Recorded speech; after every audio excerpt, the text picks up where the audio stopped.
자, 오늘 본문 말씀에 이제 또 들어갑니다. 오늘 본문 말씀 1절에서 이제 2절에 이렇게 보면 이렇게 말씀해 주고 있어요. 이제 1절에 보면 뭐라 그랬냐면 시편 저자가 누구냐? 다윗이라 그래. 다윗. 그래서 이 다윗은 이스라엘 나라의 어떤 인물이냐 할때 한 나라를 다스리고 지배하고 이끌어가는 왕이라 그래. 왕. 이런 왕이었지만 그는 하나님 앞에서 어떤 사람인가? 어린 양과 같은 사람이다. 그래. 어린 양과 같은 사람. 그래서 하나님 앞에서 어린 양 같은 사람이기 때문에 하나님 앞에 어떻게 감사하느냐 했더니까 전심으로 하나님 아버지 앞에 감사드리고 있다라고 1절을 통해서 밝혀주고 있어요. 그래서 여기서 전심이라 이 말은 뭘 말하냐면 온전전자전 한문으로 온전전자에다 마음 심자. 그러니까 다윗이 하나님께 감사드리는데 전심으로 감사드린다. 이 말의 뜻은 뭐요? 다윗의 마음을 다하여서 또 힘을 다하여서 정성을 다하여서 누구에게 감사드리느냐 했더니 1절에 보니까 주 예수 이름 앞에 감사를 드린다. 주 예수님 이름으로 예수님 앞에 감사를 드린다. 오늘 저와 여러분 이걸 기억을 하셔야 돼요. 우리가 추수감사주의를 맞이해서 우리가 감사를 누구에게 드린다고요? 주 예수님 이름 앞에 우리가 감사를 드려야 된다. 주 예수 이름 앞에 감사를 드릴 때 전심, 마음을 다하고 힘을 다하고 어디서 정성을 다하여서 주 예수 이름 앞에 우리가 감사를 드려야 되는 것이다 라고 밝혀주고 있어요. 그래서 감사 드리는데 방법이 뭐냐 했더니 그 방법이 2절에 가서 그러잖아요. 방법이 어떻게 드리냐 했더니 다윗은 마음으로 하나님께 감사를 드리겠다. 이게 참 중요한 거예요. 우리가 겉으로 아무리 감사 드린다고 하지만 내 마음에 감사가 없이 겉으로 감사는 진정한 감사가 아니고 살아있는 감사가 아니고 거칠게 하는 감사밖에 안 되는 거예요. 그래서 겉으로는 감사가 부족하더라도 진정 내 마음으로 드려진 이 감사가 살아있는 감사고 정말 살아있는 감사고 정성 있는 감사고 또 어디서 믿음으로 들어주는 감사입니다. 그래서 다윗은 하나님께 감사드리는데 어떤 방법으로 감사드리냐 했을 때 내 마음을 하나님께 다 드려서 감사드리겠습니다. 이걸 말씀해 주고 있단 말이에요. 그럼 오늘 저와 여러분 우리가 감사주의를 맞이해서 겉으로 뭐 하나 드린다. 이것도 중요하지만 이보다 더 중요한 게 뭐냐. 내 마음의 중심을 하나님께 드리면서 감사하는 이 감사가 살아있는 감사다. 또 이 감사가 중심으로 내 마음으로 들 때 이 감사가 어떤 감사요? 정성이 있는 감사가 되어지는 것이다. 그래서 다윗은 어떻게 해서 감사드리는데 마음으로 하나님께 감사드리겠습니다. 이걸 고백하고 있어요. 오늘 저도 여러분도 추수감사주의를 맞이해서 하나님 아버지 내가 하나님 앞에 정말로 내 마음을 모아서 중심을 모아서 감사드리겠습니다. 이런 감사 고백과 감사 제사가 이루어지기를 주 이름으로 축복을 드립니다. 그 다음에 또 여기 보니까 하나님께 감사가 다윗이 드릴 방법이 뭐냐. 두 번째, 내 입술의 찬양을 가지고 하나님께 감사를 드리겠습니다. 아멘. 그래서 입술의 찬양 믿어지면 아멘. 그러니까 우리는 입술의 찬양을 통하여서 하나님께 감사를 드려야 된다. 그래서 이사야를 이렇게 말씀해 주고 있어요. 이사야 선지자는 하나님께서 자기 택한 백성을 지으신 목적이 뭐냐? 하나님을 위해서 찬양을 부르기 위해서 하나님의 자기 백성을 지었고 만들었다. 그래. 그러니까 하나님 백성의 입에서는 무엇이 나와야 되느냐? 불평이 나오는 게 아니고 원망이 나오는 것이 아니고 항상 하나님 아버지 앞에 찬양을 드려서 감사할 줄 알고 찬양을 드려서 하나님께 표현할 줄 아는 그런 자가 되기 위해서 우리는 뭘로 지어놨다? 찬양을 드리기 위해서 하나님의 백성을 지었다는 거요. 그러니 다윗은 하나님께 추수감사주의를 통하여서 다윗은 먹어서 하나님께 감사하는 사건을 위해서 하나님께 감사한데 뭘로? 입술의 찬양을 하나님께 드리면서 감사드리겠습니다. 감사드리겠다고 고백하는 그런 모습을 볼 수가 있다 이 말이죠. 그래서 오늘 저도 그렇고 여러분도 그렇고 하나님 앞에 추수감사주의를 통해서 무엇을 가지고 하나님께 감사드릴까? 무엇으로 감사를 표현할까? 그 내용이 바로 뭐냐? 찬양을 드리면서 감사드리고 찬양을 드리면서 하나님 아버지 앞에 감사합니다. 감사합니다. 찬양으로 표현할 수 있는 이런 찬양의 제사가 드려져야 된다. 이걸 우리에게 가르쳐주고 있는가요? 그리고 여기 보니까 1절 2절에 보니까 또 뭐라고 그랬어요? 또 다윗이 하나님께 감사드리는 방법이 뭐냐? 손으로 예물을 드리면서 손으로 뭐요? 예물을 가지고 하나님께 드린다. 그러니까 내 손으로 예물을 누구에게 드리면서 하나님 아버지 앞에 내 손으로 예물로 하나님 아버지께 드리면서 감사 제사를 드리겠다. 이 고백을 좀 해주고 있는 거요. 믿어주면 아멘. 그러니 오늘 저와 여러분, 저와 여러분 어땠어요?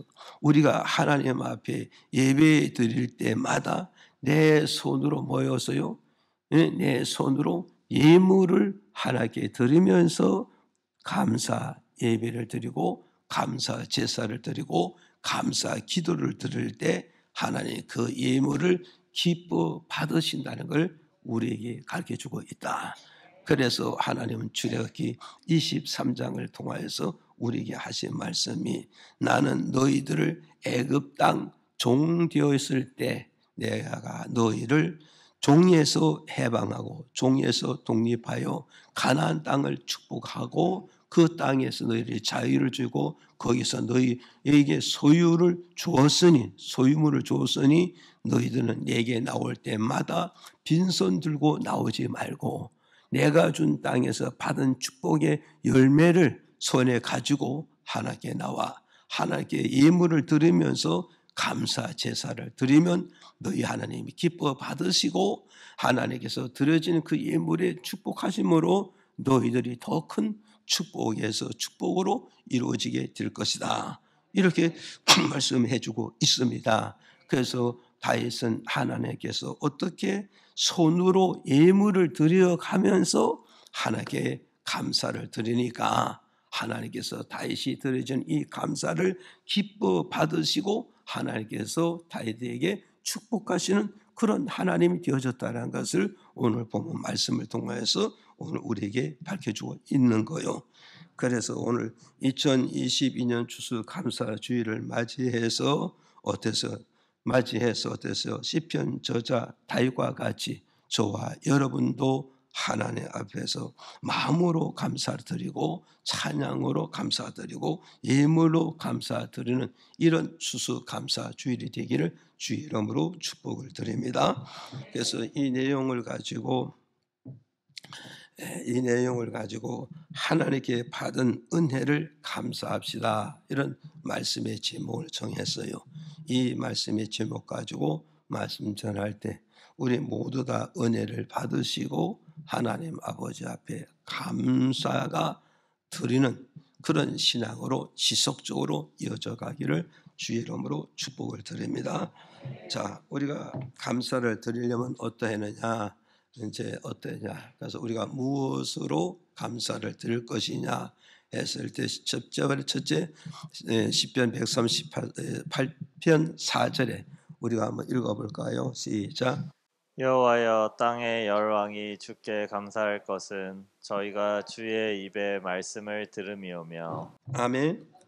자, 우리가 무엇으로 하나님께 감사 제사를 드릴 것이냐, 무엇으로 감사를 하나님께 드릴 것이냐 했을 때 첫째는 뭐냐, 말씀을 듣게 된 것을 가지고서 하나님 아버지께 감사 드릴 줄 아는 이런 차원이 있고 수준이 있고 살아있는 믿음이 되어져야 된다. 이 말씀을 통하여서 우리에게 주는 말씀이란 말이죠.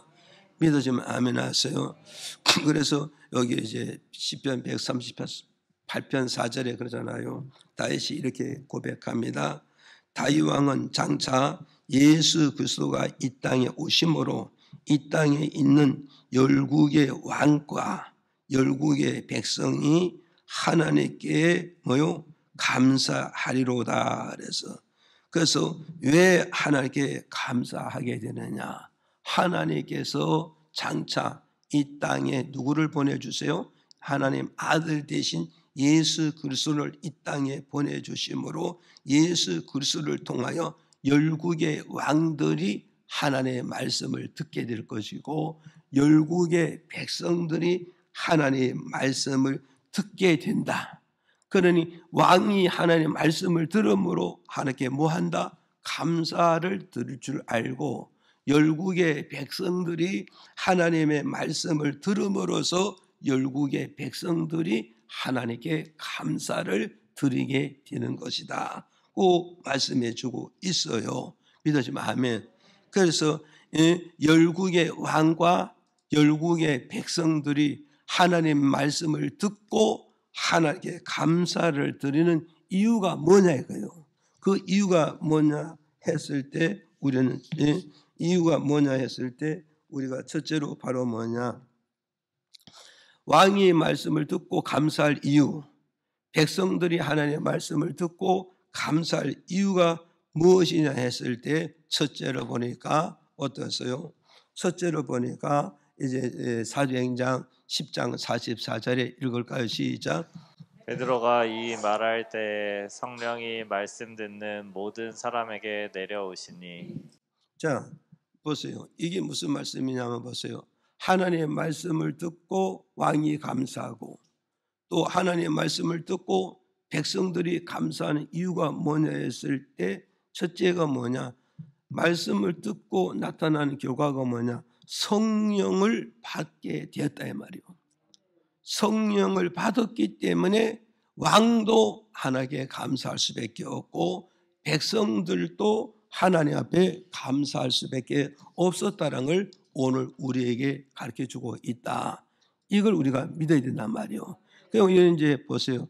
하나님의 말씀을 듣지 아니하면은 왕도 성령을 받을 수 없고 백성들도 성령을 받을 수가 없다는 거예요. 그럼 하나님이 주신 그 성령을 받는 방법이 어디 있느냐? 하나님의 말씀을 듣는 왕은 반드시 성령을 받게 되고 하나님의 말씀을 듣는 하나님의 백성들도 하나님의 말씀을 들음으로 말미암아 하나님이 약속하신 뭐요? 성령을 받게 될 것이다. 그러니 성령을 받았으면 감사해야 될 것이다. 이걸 우리에게 가르쳐주고 있는 거예요. 그래서 이제 사도행전 10장 44절에 고넬료는 어땠어요? 고넬료는 베드로 사도를 자기 집에 모시고 자기 가족과 친척과 이웃이 함께 자기 집에 초청해 놓고 베드로를 자기 집에 모셔놓고 뭐 했다고요? 오늘 말하면 신방 예배를 드렸다는 거예요. 신방 예배를 드리고 가정 예배를 드렸다 이 말이죠.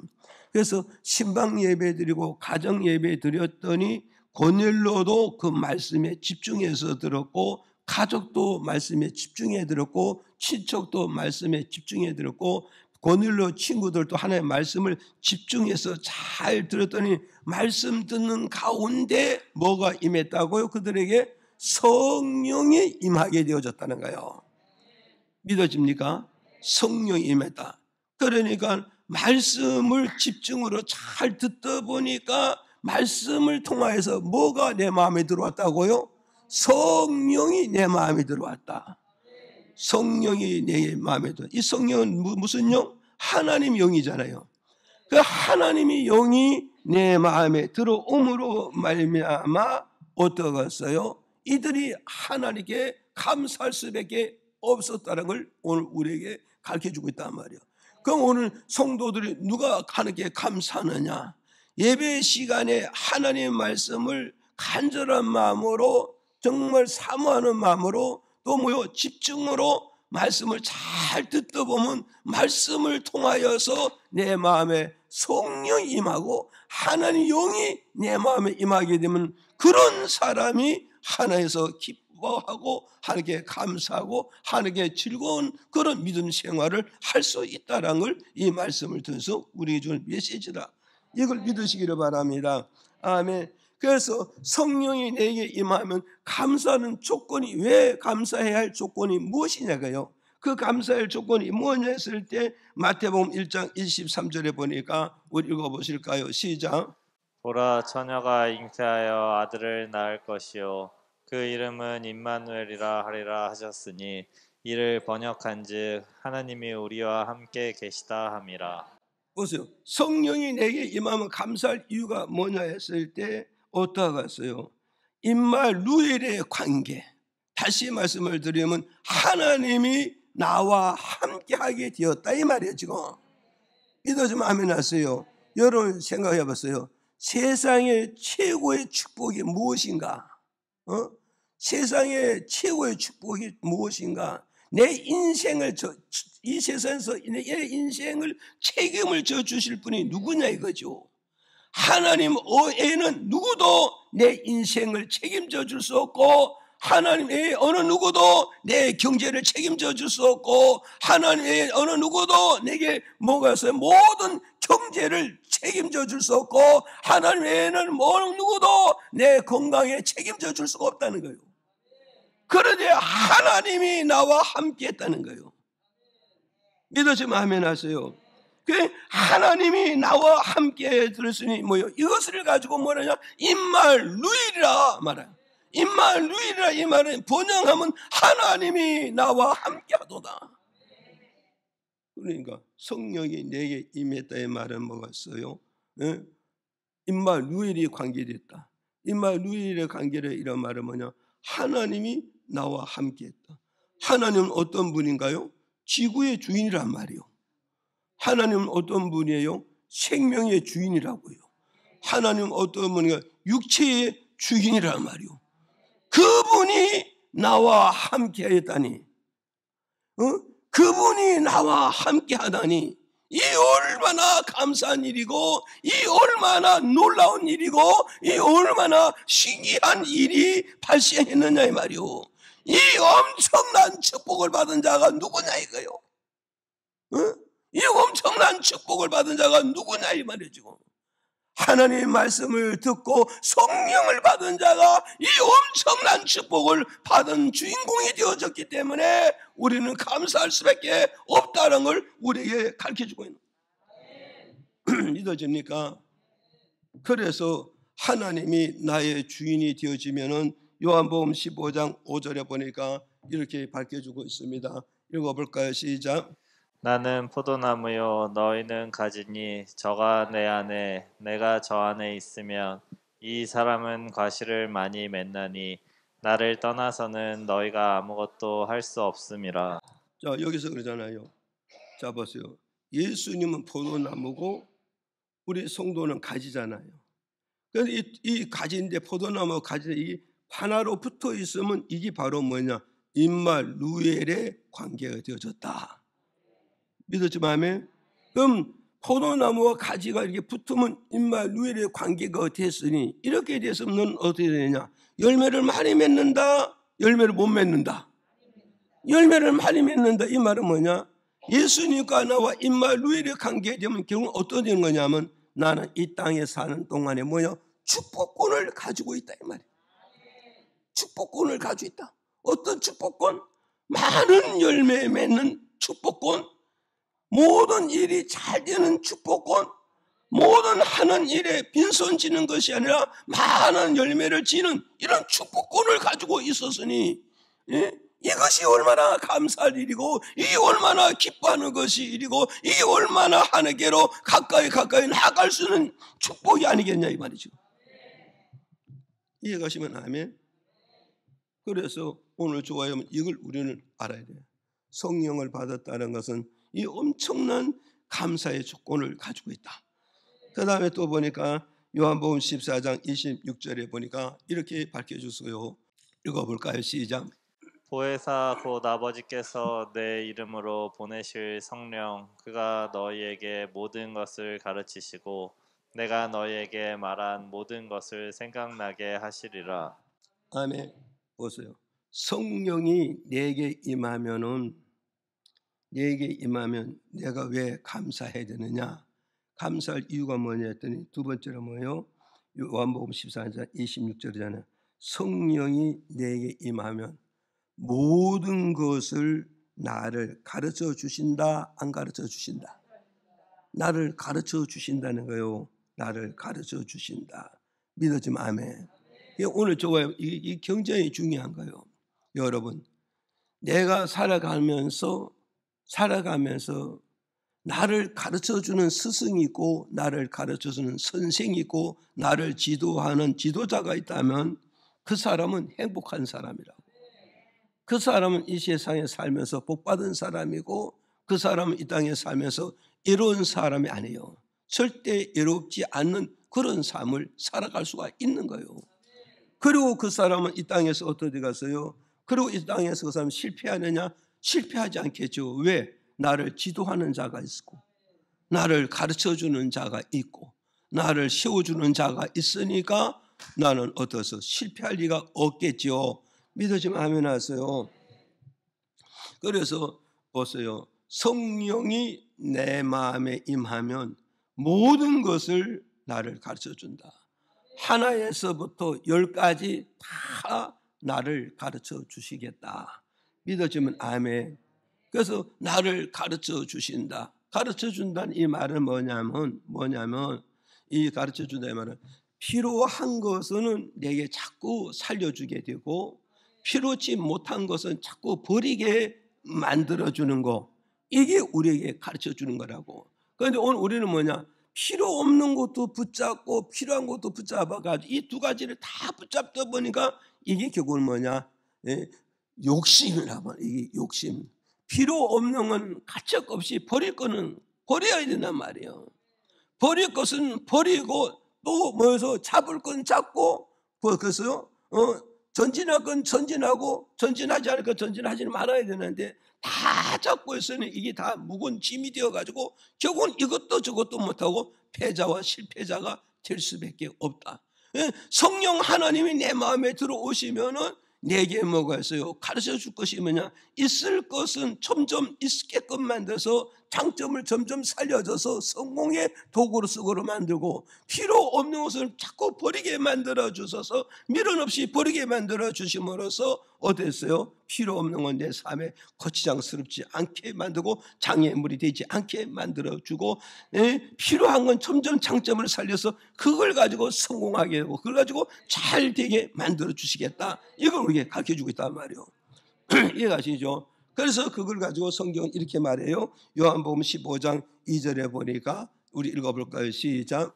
물은 내게 있어 과실을 맺지 아니하는 가지는 아버지께서 이를 제해 버리시고 무릇 과실을 맺는 가지는 더 과실을 맺게 하려 하여 이를 깨끗게 하시느니라. 아멘. 자, 이 말 한마디로 딱 한마디로 말하면서 장단점을 말하잖아요. 장점은 살려주고 단점은 버리게 하신다 이 말이에요. 그러니까 주님은 했어요. 열매 맺는 가지는 더 열매를 맺게 만들어 주시고 열매를 맺지 못한 쓸모없는 가지를 이거 붙잡고 끌고 다니면 좀 고치장스럽잖아요. 쓸모없는 가지, 열매 맺지 못하는 가지, 이 가지는 어떻게 했어요? 하나님이 잘라서 버리게 한다는 거예요. 그러니까 이게 바로 뭐냐? 하나님 영이 내 마음에 들어와서 나에게 가르쳐 주셔야 되는 거예요. 야, 너 그거 가지고는 열매를 못 맺어. 그거 가지고는 거치장스러워. 그거 가지고는 너는 인생하는데 자꾸 장애만 돼. 오히려 덕스러운 게 아니라 손해만 가는 거야. 그래, 너 그거 잘라버려. 그거 버려. 미련을 끌어버려. 그렇게 성령이 가르쳐 주게 되고, 그 성령이 가르치면서 내가 진정한 깨달을 때, 아, 이거 쓸모없는 거구나. 아, 이게 거치장스럽구나. 아, 이것 때문에 내가 사람 앞에 인정도 못 받고 시험도 못 받고 오히려 사람한테 미움받는구나. 이렇게 깨달아졌을 때 내가 미련 없이 버리게 될 거잖아요. 미련 없이 버리게 될 때 결국은 뭐냐? 우리는 그것을 때문에 버리기 때 우리는 사람에게 인정을 받게 되고 시험을 받게 되고 성공할 수 있다 이 말이죠. 그래서 여기에서 열매 맺는 가지는 뭐냐? 이거는 뭐냐? 내가 잘하는 거. 무슨 말이 가시죠? 내가 잘하는 거. 내가 잘하는 거. 꼭 필요한 거. 꼭 있어야 될 거. 그러니까 성령님이 내가 잘하는 그것은 또 잘할 수 있게끔 나를 받들어 준다는 거죠. 나를 다듬어주고 나를 가르쳐줘가지고 나를 일깨워줘가지고 더 많은 열매를 맺고 더 크게 성장하게 해서 더 크게 성공하게 만들어 주시겠다. 이걸 우리에게 가르쳐주고 있잖아요. 그러니 오늘 여러분 내 마음에 성령님께서 나에게 선생이 되고 스승이 되셔서 정말 그분이 나를 모든 것을 가르쳐준다면 어떻게 되겠어요? 내 인생은 어디로 가더라도 가치 있는 사람이 되고 쓸모 있는 사람이 되고 필요한 인물이 될 수 있고. 믿어집니까? 그래서 우리는 성령이 내게 임함으로 감사의 조건이 무엇인가? 그분이 나를 가르쳐서 잘되게 해주시니까, 그분이 나를 가르쳐서 잘되게 만들어주고, 그분이 나를 가르쳐서 성장시켜 주시고, 그분이 나를 가르쳐서 잘 다듬어서 사람답게 살게끔 만들어 주시니까 어찌 감사하지 않을겠어요? 감사해야 돼요, 안 해야 돼요? 감사해야 되잖아요. 예, 감사해야 되잖아요. 그래서 기독교는 바로 뭐냐? 변화의 종교라 그러잖아요. 세상의 어떤 종교도 사람을 변화시키지를 못하잖아요. 세상의 어떤 영도 변화를 못 시키는데 하나님의 영만이 사람을 변화시키고 사람을 다듬어 놓고 사람을 올바른 길로 세워놓잖아요.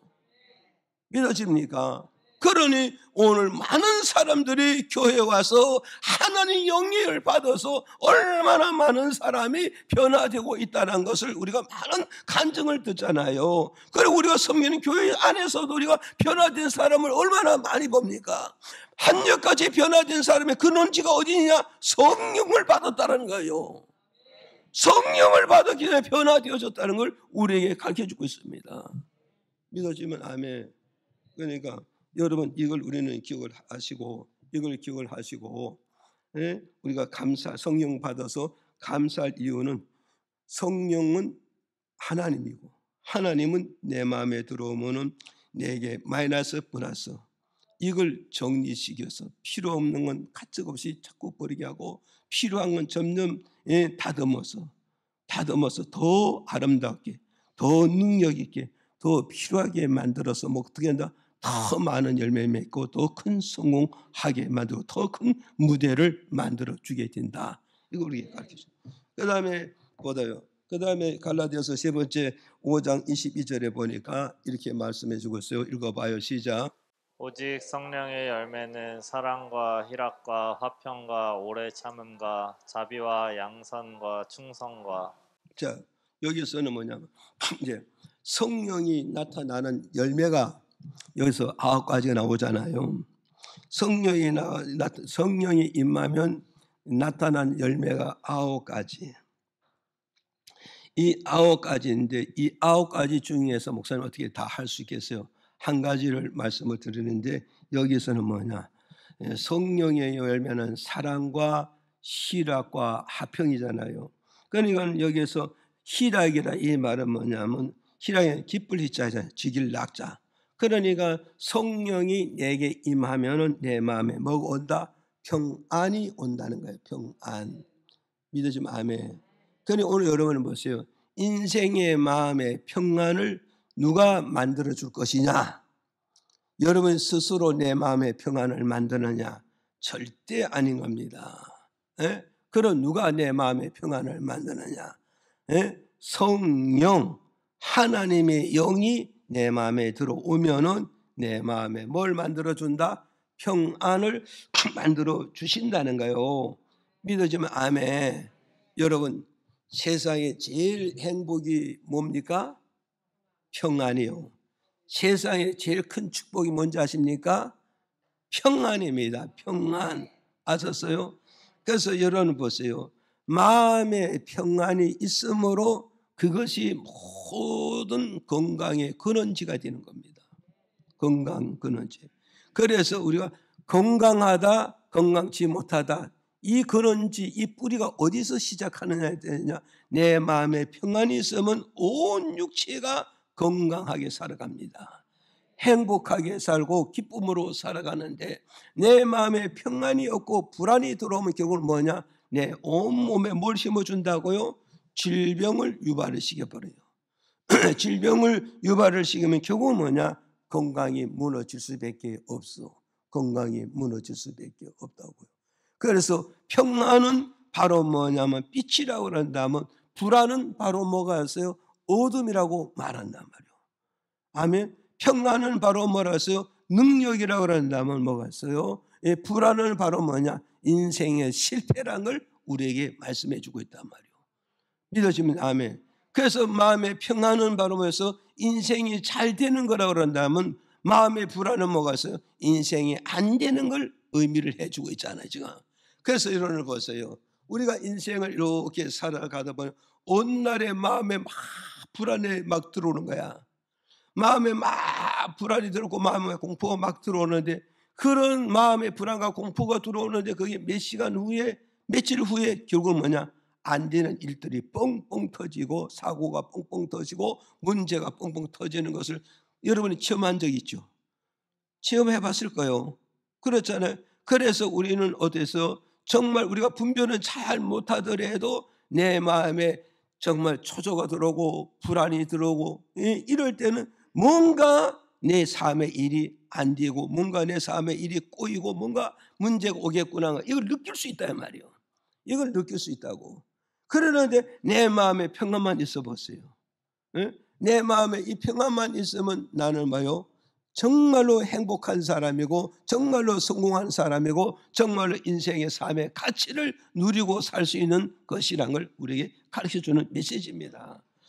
믿어주면 아멘. 그래서 오늘 저와 여러분 우리는 기억을 우리는 알고 정말로 하나님 앞에서 우리는 뭐가서요? 정말로 성령 받은 것에 대해서 감사하는 이유가 뭐냐 할 때는 하나님이 나와 함께하기 때문에 나는 감사한다. 아멘. 하나님이 나에게 뭐요? 선생님이 되셔서 하나님 나를 가르쳐 주시고 있고 나를 인도하고 있고 나를 세워주시니 나는 감사할 수밖에 없다. 하나님이 내 마음에 계셔서 내 마음에 불안, 초조, 공포가 들어오지 못하고 항상 내 마음에 평안이 있고 기쁨이 있고 즐거움이 있게끔 내 마음을 이렇게 만들어 주시니 이것이 감사할 수밖에 없다는 걸 우리에게 주는 첫 번째 조건이라는 사실을 기억하시고 성령 받은 것, 말씀을 통하여서 성령 받은 것에 대해서 저도 감사할 줄 알아야 되고 여러분도 하나님께 감사할 줄 아는 이런 추수감사 주일이 되어져야 되고 예배가 되어지기를 예수 이름으로 축복을 드립니다. 그 다음에 두 번째로 뭐냐? 느헤미야 8장 1절에서 4절 읽어보실래요? 시작. 이스라엘 자손이 그 본성에 거하였더니 7월에 이르러는 모든 백성이 일제히 수문 앞 광장에 모여 학사 에스라에게 여호와께서 이스라엘에게 명하신 모세의 율법책을 가지고 오기를 청하매 7월 1일에 제사장 에스라가 율법책을 가지고 남자 여자 무릇 알아들을 만한 회중 앞에 이르러 수문 앞 광장에서 새벽부터 오전까지 남자 여자 무릇 알아들을 만한 자의 앞에서 읽음에 뭇 백성이 그 율법책에 귀를 기울였는데 때에 학사 에스라가 특별히 지은 나무 강단의 섬에 그 우편에 선 자는 마띠랴와 스마와 아나야와 우리야와 힐기야와 마아세야요. 그 좌편에 선 자는 부다야와 미사엘과 말기야와 하숨과 하스바다나와 스가랴와 무술람이라. 자, 8절 9절 같이 펴주세요. 8절 9절 읽어자고 시작. 하나님의 율법책을 낭독하고 그 뜻을 해석하여 백성으로 그 낭독하는 것을 다 깨닫게 하매 백성이 율법의 말씀을 듣고 다 우는지라.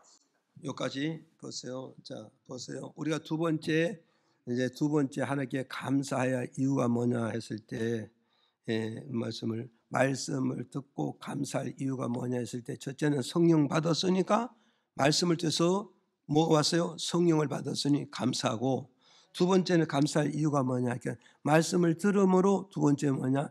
내 마음에 깨닫는 바가 오기 때문에 감사한다. 믿어지면 아멘. 여러분은 깨닫는 자가 있고 깨닫지 못하는 자가 있어요. 그러면 깨닫는 자는 발전을 가져오고 변화를 가져오고 깨닫지 못하는 자는 발전을 가져오지 못하고 변화도 가져오지 못하고 어디서 성공도 하지를 못하는 거예요 지금. 그래서 깨닫는 것과 깨닫지 못하는 자의 차이는 성공과 실패로서 가름할 수밖에 없다. 믿어지면 아멘. 그래서 깨달으면 성공의 인물이 되고 깨닫지 못하면 실패의 인물로 끝나는 것이다. 그래서 지금 여기서 그러잖아요. 느헤미야 8장 1절에서 4절에 이게 무엇을 말씀하냐면 이제 쭉 목사님 정리해서 말씀드릴게요. 이스라엘 백성들이 바벨론이라는 나라에 가서 포로 생활을 70년 동안 했어요. 바벨론 나라에서 70년 포로 생활했다 이 말은 뭐요? 종살이 했다는 거예요. 모슴살이 했고 소유권이 없고 자유권이 없이 살았다 이 말이요. 그래서 70년을 마치고 나니까 전적 하나님의 능력으로 이스라엘 백성들이 바벨론 나라에서 해방이 되는 거예요. 해방이 되어서 어디서 예루살렘으로 이스라엘 백성이 본국에 예루살렘은 수도잖아요. 그래서 본국 예루살렘 수도로 돌아왔어요. 돌아와 가지고 7월 1일 날에 2절 3절에 가서 보면 7월 1일 날에 예루살렘 수문 광장에 누구요? 수문 광장에 뭐요? 학자가 되고 대제사장이 되는 에스라가 율법의 말씀을 듣기를 원하는 자,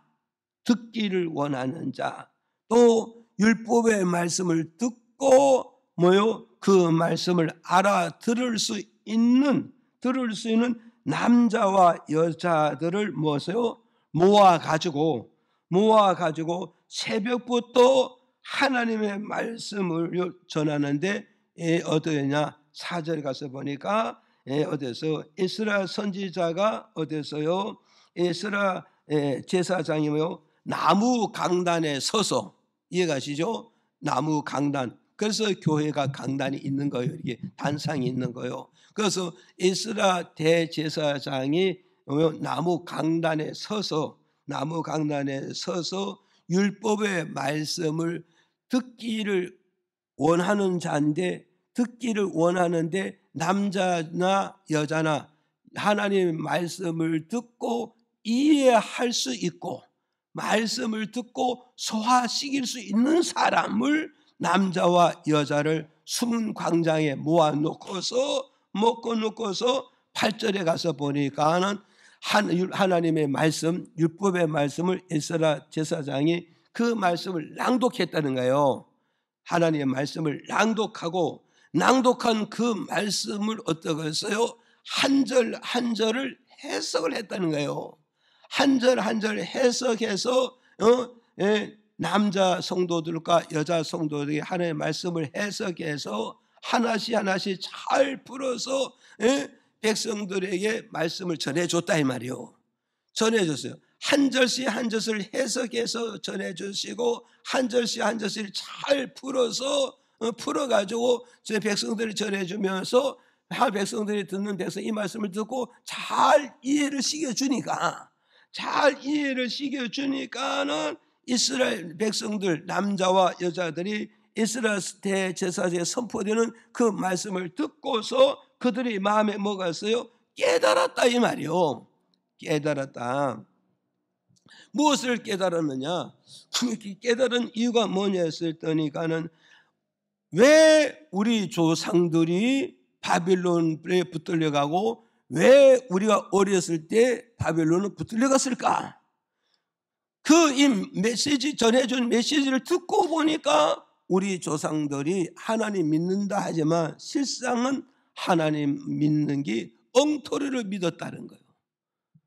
엉터리 믿었다 이 말은 잘못 믿었다는 거예요. 잘못 믿었다 이 말은 뭐냐면 이들은 하나님의 말씀을 알았다 하지만 실상은 하나님의 말씀에 올바른 말씀을 몰랐다는 거예요. 오늘 우리는 이걸 잘 기억을 해야 돼요. 내 깜냥이는 하나님을 잘 믿고 믿음도 좋고 은혜도 굉장히 좋은 줄을 알지만 그렇지만 이것은 결국은 뭐냐? 내 주관적인 믿음이고 주관적인 은혜고 주관적인 내가 잘 믿는 것이지 막상 하나님 말씀을 펴놓고 그 말씀을 바른 말씀을 해석을 해주면서 이 바른 말씀을 펴놓고 말씀을 잘 해석해 주니까 그 하나씩 하나씩 잘 들어보니까 결국은 우리 조상들이 믿음이 잘못되어졌기 때문에 하나님 우리 조상들을 어디다가요? 바벨론 포로 생활했다는 이 사실을 깨닫게 되어지는 거예요. 그러니까 이것을 깨닫는 후손들이 깨닫고 자손들이 깨닫게 되니까 이 자손들이 깨닫고 어떻게 했다고 9절에 가서 어떻게 했어요? 하나님 앞에 엉엉 울었다잖아요.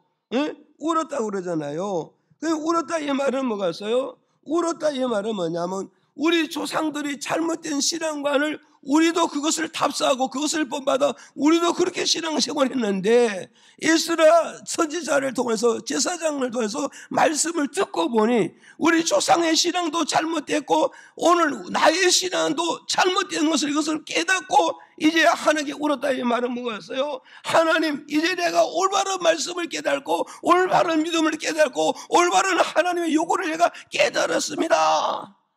깨달았으니 지난날에 우리 모든 잘못된 것을 어떻게 했다고 했어요? 잘못된 것을 이제는 회개하겠습니다. 여기서 운다는 것은 지난날에 잘못된 신앙관을 울고 있다는 거예요. 울고 있다는 말은 지난날의 신앙 잘못된 뭐요? 회개하겠다는 걸 하나님께 눈물로 고백하고 있단 말이에요. 그리고 주여 내가 지난날에 우리 조상들의 잘못된 신앙과 우리가 잘못된 신앙과는 지금 어디서 이 말씀을 통해 우리가 고치겠습니다. 결심하고 다짐하는 이런 눈물이 되어졌단 말이요. 이런 회개가 되고 이런 눈물이 되고 이런 영적 각성이 이루어졌다는 걸 우리에게 주는 메시지란 말이에요. 지금 믿어지면 아멘. 그리고 여기서 어디서요? 울었다는 건 뭐가 있어요? 우리 조상들의 신앙이 잘못됐고 우리는 무조건 조상의 신앙을 본받고 그저 따라갔는데 말씀을 보니 우리 조상 신앙 잘못된 것을 우리가 따라갔으니 이것이 우리가 엄청난 하나님의 관계에서 멀리 떨어졌다 이 말이에요. 이제는 우리가 울고 울었다 이 말은 뭐냐? 이제는 잘못된 시간에서 거기서 회개하고 잘못된 신앙을 고치고 이제는 하나님의 영역으로 돌아가겠습니다. 믿어집니까? 하나님 영역으로 돌아가겠습니다. 이걸 고백하고 있는 거요. 그래서 오늘 저번에 이 말씀을 들어서는 여기서 기억을 해야 됩니다. 우리가 말씀을 들음으로써 내 신앙이 올바른 신앙인가 내 신앙이 잘못된 신앙 아닌가, 내가 말씀을 들으면서 올바르게 봉사하고 있는가 잘못되게 봉사하고 있는가, 내가 말씀을 들으면서 모든 주 안에서 친교와 교제가 올바른 교제와 나눔이냐 잘못된 교제와 잘못된 나눔이었는가를 이 말씀을 들음으로써 우리가 깨닫게 되어질 때 잘못된 걸 회개할 줄 알고 잘못된 걸 고칠 줄 알고 잘못된 이치에서 하나님의 품으로 하나님의 영으로 올바르게 돌아갈 수가 있다는 것을 우리에게 가르쳐주고 있단 말이에요. 믿어지면 아멘. 그래서 마태복음 24장 15절에 말씀을 듣고 말씀을 읽고 말씀을 듣고 말씀을 배우고 깨닫는 자가 복이 있느니라. 믿어죠? 아멘. 다시 반복입니다. 말씀을 읽고 말씀을 듣고 말씀을 배우고 깨닫는 자가 복이 있느니라. 무슨 복? 하나님이 복 주는 복이 되는 거요. 하나님이 함께하는 복을 주는 거요. 하나님이 도와주는 그런 복이 따르게 된다는 걸 우리에게 가르쳐주고 있다 이 말이요. 그래 오늘 저와 여러분은 우리는 어떠했어요? 우리는 코로나를 통하여서 나름대로 낙감량에는 엄청나게 믿음이 좋은 줄 알고 엄청나게 성경을 바로 아는 줄 알고 엄청나게 믿음 생활을 잘하는 줄을 알았지만 그렇지만 코로나를 통하여서 우리가 하나님 앞에 내 믿음이 말씀 중심이었는가? 하나님의 중심이었는가? 하나님 뜻대로 살아가는 중심이었는가? 우리가 말씀을 통하여서 한번 점검해 볼 필요성이 있단 말이에요. 믿어집니까? 이 점검할 필요성이 있는 거예요. 이게 점검할 필요고 점검을 받아보지 아니하니까 우리가 코로나 때문에 지금 몇 년이 됐는데도 교회에 안 나오는 분들도 지금 몇 년이 됐는데도 안 나오시는 분들이 있다고 그죠. 오늘 저와 여러분 코로나가 무섭습니까? 하나님이 무섭습니까? 우리는 이걸 아셔야 되죠. 그러니 우리는 이런 것을 결국 어떻게 할 수 있을까요? 말씀을 올바른 말씀을 듣고 우리는 어땠어요?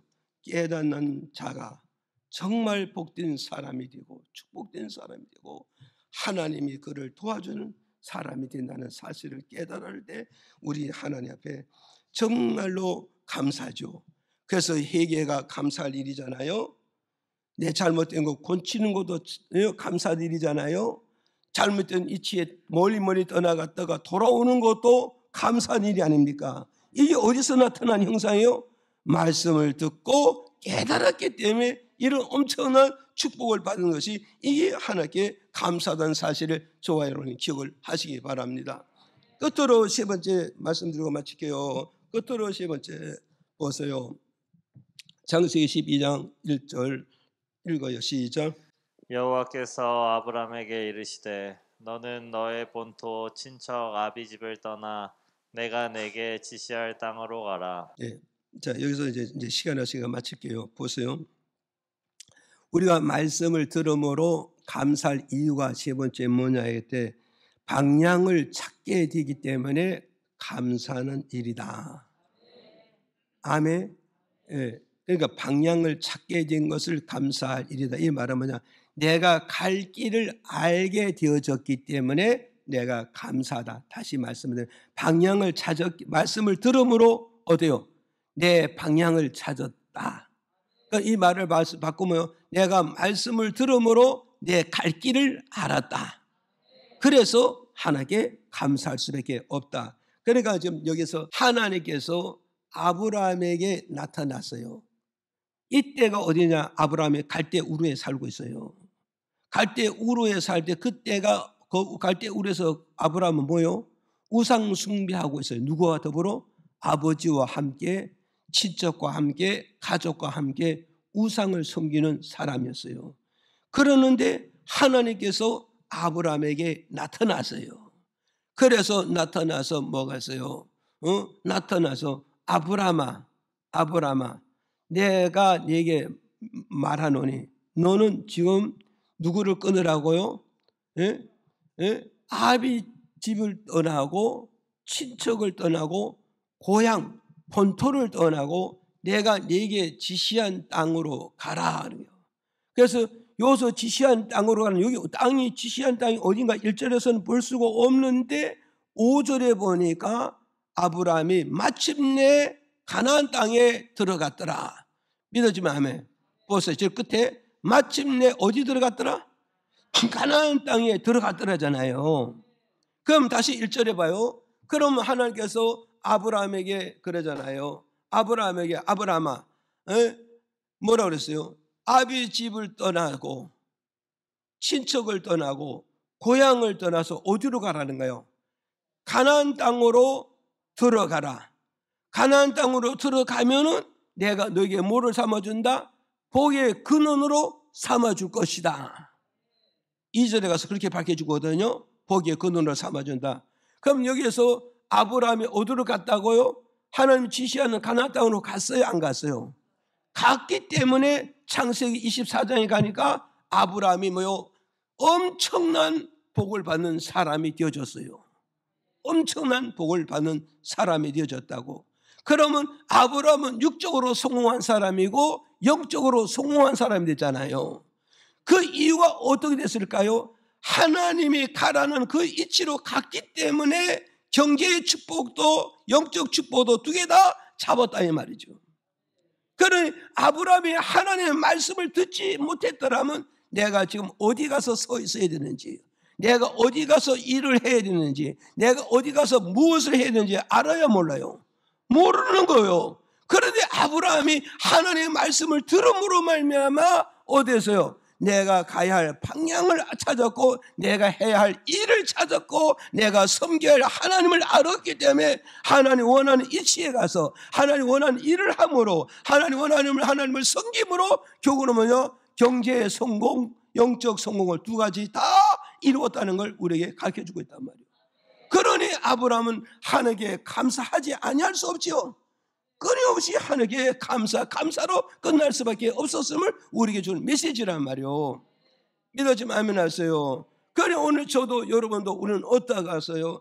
하나님의 말씀을 들음으로써 내가 어느 방향을 가야 내가 성공하지. 동쪽으로 가야 되는지 남쪽으로 가야 되는지 북쪽으로 가야 되는지 서쪽으로 가야 되는지 나는 모르지만 하나님의 말씀을 들음으로 말미암아 내가 방향을 찾을 수가 있느니라. 그러니까는 이 귀신들도 점쟁이들도 그걸 벌써 하나님 하는 방법을 다 채워가지고 귀신들이 점을 치면 뭐요? 동남쪽으로 가면 동남쪽으로 가면 귀인을 만나게 되고 귀인을 만나면 뭐 어떻게 될 것이라고 귀신은 하나의 흉내를 내잖아요. 그런 흉내 내잖아요. 여러분 귀신의 말을 듣고 점쟁이 말 듣지 마시고 오직 하나님의 말씀을 들음으로써 내가 가야 할 방향을 찾아야 해서 그래서 하나님이 원하는 그 방향대로만 내가 가기만 하면 하나님은 나를 주인공으로 세우고 성공자로 세워주심으로써 나는 일생 동안 하나님께 감사하며 살아갈 수 있게 된다는 걸 기억하시기를 주의 이름으로 축복을 드립니다.